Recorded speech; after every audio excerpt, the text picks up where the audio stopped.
Doctor? You don't need no stinking doctor. Let's talk about that.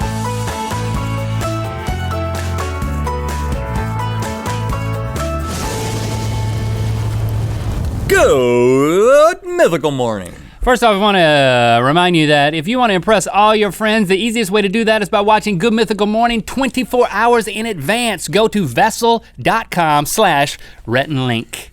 Okay, usually when there is something that is happening inside of your body that needs to be fixed, you go to a professional person, usually a doctor, who surgerizes the inside of you to fix something. But in rare cases, people sometimes surgerize themselves. It's called self-surgery, and we're gonna be talking about some sensational self-surgeries today. Let me tee this one up for you. Dr. Evan O'Neill Kane. You might wanna put your cereal down, just giving you a fair warning. Or keep eating it, you know what? Keep your cereal, I don't care. Challenge accepted. Dr. Evan O'Neill Kane was a medical pioneer and a chief surgeon in a New York City hospital in the 1920s, okay? Here's a picture of it. Basically, he looked like a hybrid of Colonel Sanders and a Monopoly guy, and maybe a baby. I can see that. I can see all three of them there. Now, I found this picture on findagrave.com, which is that's my favorite site. An excellent website. I find graves all the time. Yeah, findagrave.com. He was buried in Kane, Pennsylvania. Oh, good note. His last name is also where he was buried. Anyway, he suffered from acute appendicitis, and what does that mean you gotta do, Rhett? You gotta get that thing out of there. But it's so cute. And if you're the chief surgeon and you want to prove that you don't need to be put under, you can just do it with local anesthesia. What do? You performed a surgery on yourself. Dude set up in his He was trying to prove that he didn't have to go to sleep to have the surgery done? Correct. And that would have made it harder for him to do the surgery himself, which I think selfishly he kind of wanted to say. Unless he's into sleep surgery. Check this out, I'm gonna take out my own appendix.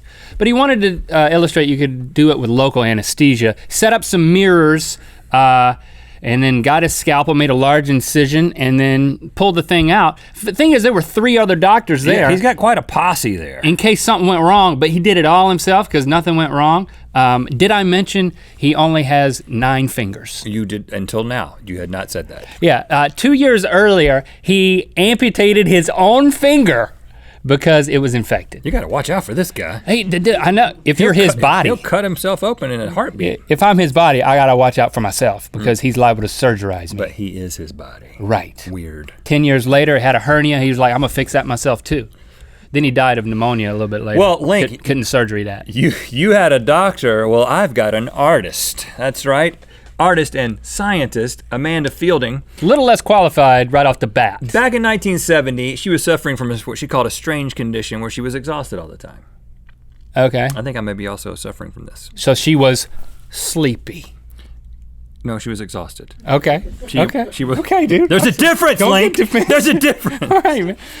Anyway, she thought that a procedure called trepanning could help her out. What's trepanning, you ask? Well, it's when you put a hole in your skull.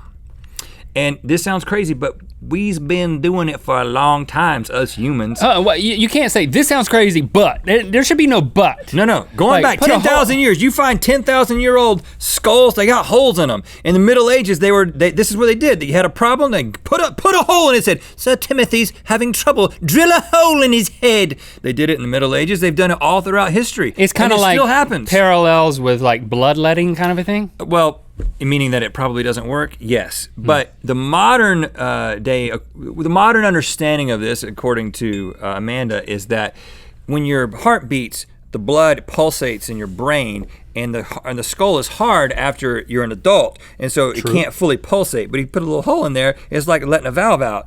It's something like that. I don't know. That sounds crazy, right? Anyway, it no longer sounds she crazy. believed in it, and so therefore she requested from some doctors to have it done. Talked to like a bunch of doctors over 4 years. They wouldn't do it. Long story short, she did it herself. She videoed this, but you can't watch it because you have to be invited to a private screening. But we do have some screenshots. By whom? Her. She has to invite you. She's like, hey. Amanda, if you want us to be there, we'll be there. Anyway, she tapes glasses to her face, not to look like the Invisible Man, but to not get blood in her eyes. She uses a dental drill, foot-operated dental drill, on her freaking head, and she has to pour water up there because the bone is smoking. She got a smoking bone on her head and she has to pour water up there. Did she anesthetize her head? Probably, sure she did. Anyway, after she drilled the hole, she I'm not said, sure she did. She lost, first of all, she lost a liter of blood during the process, but she said after that, she was rising up with a feeling of elation and relaxation, otherwise known as I just lost a liter of blood feeling. And then she had a steak and went to a party. And you know what? Today, here she is with a parrot on her shoulder. You can't argue with that. Yeah, that's proof that she's totally got it together. Here's to you, Amanda. Okay. I'm gonna take a deep breath and move on.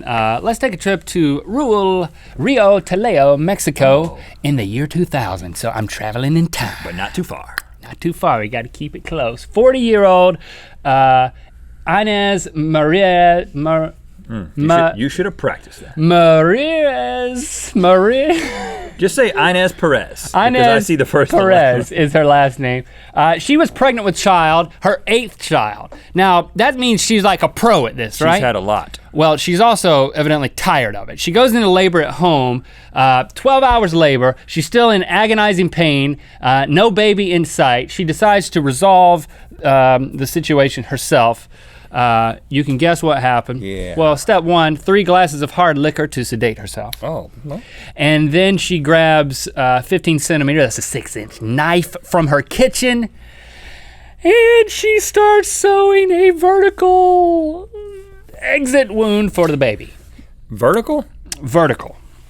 Not horizontal. That's not even the right way to do it. That's not how they do it now, but I think a long time ago they did it that way. But I don't think she was referencing any medical manuals. You're not supposed to do it yourself either. No, you're not. Step 1 is don't try this at home or yourself. Oh gosh. Oh man, she cut the umbilical cord with scissors, of course. and then she passed out. Uh-huh. The baby was delivered and was fine. Then she passed out. Few hours later, she wakes up and sends her 6-year-old to get help. Oh, the 6-year-old's been there the whole time. What about the other kids? Maybe, I don't know. They were out running around. Could they have gotten a doctor to begin with? It seems like she did everything out of order. Yeah. But I'm gonna cut this baby out of me, then send my kids to get a doctor. she went to a hospital that was 8 hours away. Oh. And then 10 days later, she was released, totally fine, but she doesn't suggest that other moms should do this. Oh, thanks. Thanks for the warning, Inez. Okay. Ramirez Perez, that's how you say it. Okay. Brace yourself for the South Carolina farmer known as Samson Parker. Let's go back to 2007. He's out in the cornfield and he's working with the harvester, the thing that just takes the stalks and takes the corn off of them. I call that a combine, but that's not Whatever, correct. something like that. So anyway, it gets jammed with some stalks. And he's like, well, buddy, I got to get in there and I got to do something about this. I hope that your story is that he performed surgery on the harvester. No, this is called self-surgery. Yeah, Like, I'm not feeling good about this. he sticks his hand in there to get some of the stalks out. Lo and behold, the combine pulls his hand in, but he has a glove on. So it doesn't immediately do any damage to his hand, but it gets it caught. Okay. But it's constantly pulling him in there. He's fighting this thing, right? He fights the machine for an hour. Knowing that, this thing's I'm going to die if I can't get my hand out of there. He's trying all kinds of ways to get his hand out, can't do it. He grabs this large iron rod that he had that was laying around. In his pocket. And he sticks it in there and he's trying to pry the machinery apart so he can get his hand out. He can't do it, but it's pulling still him so moving. hard. It's trying to move, but it can't because of his hand. So he's losing the ability to keep his hand out of there, so he takes a pocket knife out of his pocket. That's where he keeps his pocket knife, in his pocket, because he's from South Carolina and they do things right down there. And he begins cutting his fingers off in order to get his hand out. But stop the presses. This is what happens when he's trying to cut his fingers off. The rod that he has in the combine starts causing all these sparks, which then set the ground around him on fire. Now he has a wall of fire surrounding him. He said that his skin was melting off like plastic. This is like a stupid circus act. So he takes the knife and moves from the fingers to the forearm, What? just under the elbow, and begins to cut it, son. Why? Because there's 5 fingers? He's gonna die. I don't know. He went for the place that he thought he could get through. There's already a hinge here. He starts cutting it, and then he gets down to the bone, and this is the part that gets crazy. He gets down to the bone, he realizes he can't get through, and so he collapses all his weight on his arm, breaks the bone off, runs out of the fire. No! And today, he's a bionic person with a fake arm. He lived, though. I mean, kudos to that dude. Yeah. Like Samson Parker, man. 127 hours, dude. Even better because there was a combine. It was in South Carolina. There was fire. That's way better than James Franco in a canyon in Utah.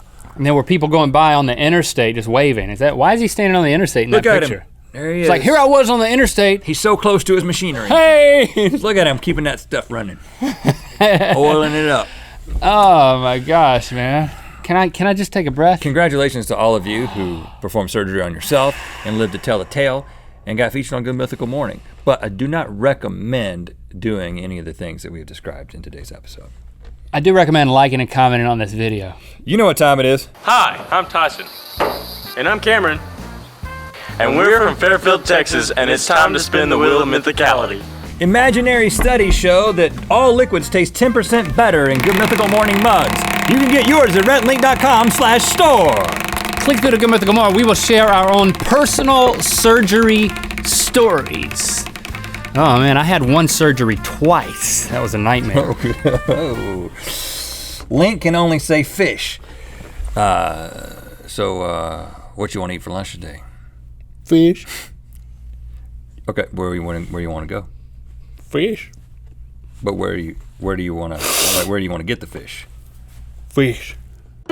Ain't no tonsils in there. Ain't no boulders in the back. I think they cut off some of my uvula too.